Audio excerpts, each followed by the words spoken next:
جی السلام علیکم. میں آپ سے وعلیکم یہ سوال السلام پوچھنے کے لیے بہت شرما رہی ہوں، لیکن میں جاننا چاہتی ہوں کہ کیا یہ غلطی ہے یا نہیں. میں جانے انجانے میں یہ کام کی تھی. پلیز مجھے رپلائی دیجیے کیا یہ غلطی ہے یا نہیں. میں یہ پوچھنا چاہتی ہوں کہ کیا عورت اپنے شوہر کے اوپر بیٹھ کر ہم بستری کر سکتی ہے یا نہیں. میں تو میرے شوہر کے اوپر بیٹھ کر ہم بستری کی تھی. کیا یہ غلطی ہے یا نہیں. تو اس سے پہلے میرے شوہر بھی مجھ سے ہم بستری کیے تھے. اس کے بعد میں ان پہ بیٹھ کر ہم بستری کی تھی.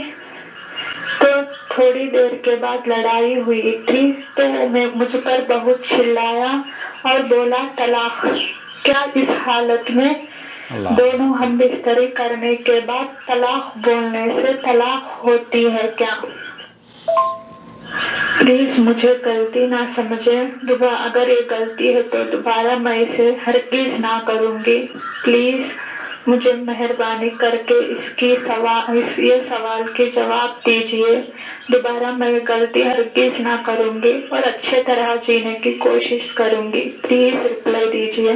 نحمدہ و نصلی علی رسولہ الکریم، اما بعد. آپ دیکھ رہے ہیں نون ٹی وی جدہ اور میں ہوں آپ کا دوست، آپ کا ہوسٹ محمد عاقل. اس سے پہلے کہ ہم اس اپنی بہن کے سوال کا جواب دیں، آپ سے خاص طور پر یہ گزارش کرنا چاہتا ہوں، اپیل کرنا چاہتا ہوں کہ جو اس طرح کے مسائل ہیں انہیں آپ اور ہم غلط نہ سمجھیں. یہ ہمارے سماج کا حصہ ہیں. ہماری بچیوں اور بہنوں کے ساتھ، بھائیوں کے ساتھ اس طرح کے واقعات پیش آ جاتے ہیں، اور دین میں علمی پیاس بجھانا، اپنے مسئلے کا حل تلاش کرنا، اس میں کوئی قباحت نہیں ہے. ہمارے یہاں دراصل بہت سارے ایسے امور ہیں جو کہ بچیوں کو ہم بتانے سے ڈرتے ہیں، جبکہ قرآن کریم میں اللہ تعالیٰ وَيَسْأَلُونَكَ عَنِ الْمَحِيضِ، حیض اور نفاس کے بارے میں نبی کریم صلی اللہ علیہ وسلم پر قرآن کریم کی آیات نازل ہوئیں، اور یہ آیات عربی زبان کی جو بچیاں ہیں، 4 کلاس کی، 5ویں کلاس کی، وہ پڑھتی ہیں. سب بچیاں پڑھتی ہیں، ان کو معنی اور مفہوم بھی پتہ ہوتا ہے، لیکن ہمارے یہاں ہندوستان پاکستان میں اسے معیوب سمجھ کر بچیوں کے لیے رکھ دیا جاتا ہے کہ یہ جب بڑی ہو جائیں گی تب ان کو پتہ چل جائے گا. حالانکہ یہ تعلیم اور تربیت کا حصہ ہونا چاہیے. اسی طریقے سے جس طریقے سے بہن سوال پوچھنا چاہ رہی ہیں کہ انہوں نے جب ہم بستری کی ہے، ہم بستری کرتے وقت عورت مرد کے اوپر بیٹھ جائے یا مرد عورت کے اوپر بیٹھ جائے، ایسی صورت میں کیا یہ عورتوں کا سمجھنا کہ یہ گناہ کا کام ہے؟ دراصل جس طرز زندگی یا ہماری سماجی یا ثقافتیں جو ہمارے اطراف میں ہم دیکھتے ہیں اور اپنے آبا و اجداد سے یا بوڑھی عورتوں سے سنتے ہیں، وہی ایک ذہن بیٹھ جاتا ہے کہ بس ایسے ہی ہونا چاہیے. ہمارے یہاں تو میں بتاتا ہوں، میرا تعلق دیوبند سے ہے. وہاں یہ کہا جاتا تھا کہ اگر آپ اپنی ہم بستری کر رہے ہیں اپنی بیوی سے تو آپ اس کی شرمگاہ کو نہیں دیکھ سکتے، آپ اس کے جسم کو نہیں چھو سکتے، آپ اس کے جسم کو پتہ نہیں کون سے گاؤں اور کون سے دیہات کا یہ ثقافت اور یہ جہالت رہی ہوگی، لیکن اسلام کی یہ ثقافت اور یہ جہالت نہیں ہے. اسلام آپ کو کن چیزوں کی اجازت دیتا ہے وہ سعودی عرب کی لجنۃ الدائمہ والافتاء کے فتوے سے آپ کی خدمت میں پیش کروں گا. آپ سے البتہ اتنی گزارش اور کروں گا کہ اگر ابھی تک آپ نے ہمارا چینل سبسکرائب نہیں کیا ہے تو ایسے مسائل یا اور اپنے دینی مسائل کا حل تلاش کرنے کے لیے سعودی عرب کے کبار علماء کے فتاوی جات اردو زبان میں حاصل کرنے کے لیے ہمارے چینل کو سبسکرائب کر لیجئے. اب یہ بہن جاننا چاہ رہی ہیں، دراصل ان کی پریشانی کی وجہ جو بنی ہے وہ ہے طلاق. شوہر نے ہم بستری کری اور پھر اس کے بعد ہمارے یہاں یہ سوچا جاتا ہے، ایک اور چیز اس ویڈیو کے توسط سے بتانا چاہتا ہوں جو کہ ہمارے گھروں میں معیوب سمجھا جاتا ہے، اور بہت سے مرد حضرات اس کو معیوب سمجھتے ہیں کہ جناب عورت مباشرت نہ کرے.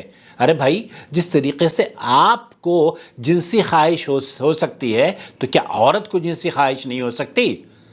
یہ سوچنا کہ مرد ہی کرے گا، یہ سوچنا کہ مرد ہی کی خواہش ابھرتی ہے، یہ سوچنا کہ مرد ہی لذت حاصل کرنے میں پہل کرے گا، یہ بھی ہمارے مردوں کی غلط فہمی ہے اور عورتوں کی غلط فہمی ہے۔ یہ شادی شدہ جوڑا جو حلال رشتے میں اپنے آپ کو محفوظ، اسلام نے اس کو ایک حق ادا کرنے کا موقع دیا ہے، یہ سنت پر عمل کرنا اور میاں بیوی کے تعلقات قائم کرنا یہ مسنون عمل ہے، یہ صدقہ ہے، اور اللہ کے رسول صلی اللہ علیہ وسلم نے اسے ثواب حاصل کرنے کا ذریعہ بتایا ہے۔ اور جو بچہ، جو لڑکی یا لڑکے آپس میں میاں بیوی ایک دوسرے سے لذت حاصل کرتے ہیں، اور ایسے جیسے ہماری اس بہن نے بتایا کہ وہ اپنے شوہر کے اوپر بیٹھ گئی تھی، تو ایسی صورت میں آپ کو چند چیزیں جو سعودی عرب کی فتویٰ کمیٹی سے پوچھا گیا ان کا جواب آپ کی خدمت میں پیش کروں گا، اس امید پر کہ اسے دیکھنے کے بعد اگر آپ یہ سوچیں کہ یہ غلط ہے تو پھر آپ اپنی اصلاح کر لیں۔ کیونکہ اس بچی کا خوف بھی یہی بتا رہا ہے کہ یہ دراصل ڈر رہی ہے علم حاصل کرنے سے، حالانکہ ام المومنین حضرت عائشہ رضی اللہ تعالی عنہا ان عورتوں کے لیے دعائیہ کلمات کہا کرتی تھی جو کہ خاص مسائل نبی کریم صلی اللہ علیہ وسلم سے آ کر پوچھا کرتی تھیں۔ تو اس بہن کا اور اس بچی کا آپ کو کم از کم شکریہ ادا کرنا چاہیے اور اس کی غیر موجودگی میں اس کو دعا دینی چاہیے۔ دوسری بات، یہ ہم بستری چاہے میاں کرے یا بیوی کرے، ہم بستری تو ہم بستری ہے، اور اس ہم بستری سے طلاق واقع نہیں ہوتی۔ تو جو طلاق وقوع پذیر ہوئی تھی، جس کا ہمارے یہاں اکثر اہل علم حضرات فتویٰ دے دیتے ہیں، یہاں آپ دیکھ سکتے ہیں سعودی عرب کے علماء کا، مشائخ کا فتویٰ یہ ہے کہ یہ طلاق ہم بستری کے بعد اگر دی گئی ہے تو یہ طلاق ہی سرے سے کاؤنٹ نہیں کی جائے گی۔ نمبر 3 جو آپ کی خدمت میں پیش کرنا چاہتا ہوں وہ فتویٰ جسے لجنۃ الدائمہ والافتاء نے دیا ہے، شوہر کے لیے اپنی بیوی سے مباشرت اور تلذذ ہر وقت جائز ہے۔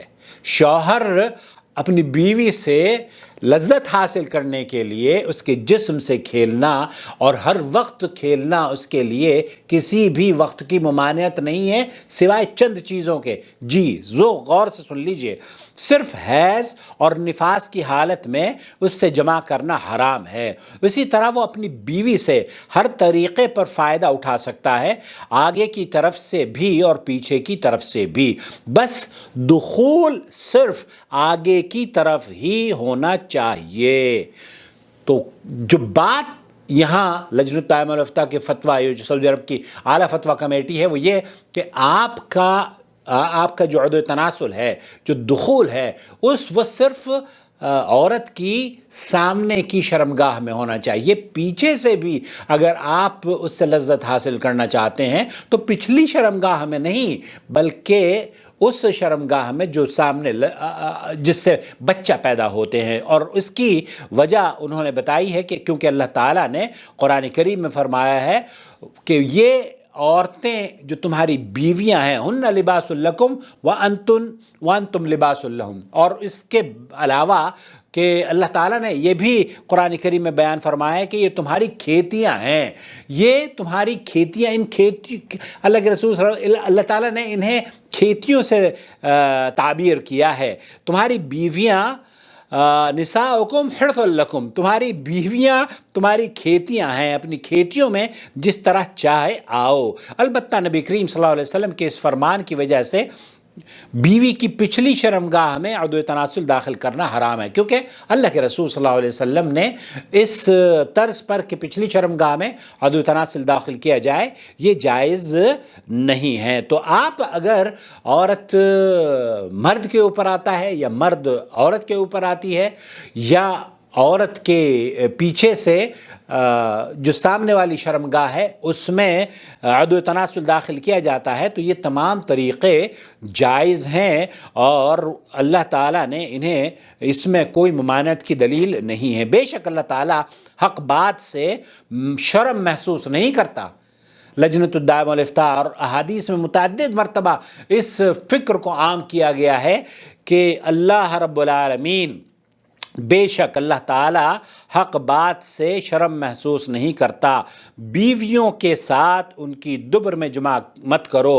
اسے روایت کیا ہے ابن ماجہ، اور اللہ تعالیٰ اس شخص کی طرف نہیں دیکھتا جو اپنی بیوی کی دبر میں جمع کرے، اور آپ علیہ الصلوۃ والسلام نے فرمایا ملعون ہے جس نے اپنی بیوی کی دبر میں جمع کیا۔ شیخ الاسلام ابن تیمیہ رحمۃ اللہ علیہ فرماتے ہیں کہ بیوی کے دبر میں جمع کرنا قرآن و سنت اور جمہور سلف و خلف کے مطابق حرام ہے، بلکہ یہ ایک طرح سے قوم لوط کا عمل ہے۔ تو یہ فتویٰ سماحت شیخ عبدالعزیز آل شیخ، شیخ عبدالعزیز بن باز اور شیخ صالح الفوزان، یہ فتویٰ لجنۃ الدائمہ والافتاء جو یہاں کی بڑی فتویٰ کمیٹی ہے، ان کا یہ فتویٰ ہے۔ تو خلاصہ کلام یہ ہوا میری بہن کہ ایک تو یہ کہ وہ طلاق واقع نہیں ہوئی ہے، نمبر ایک۔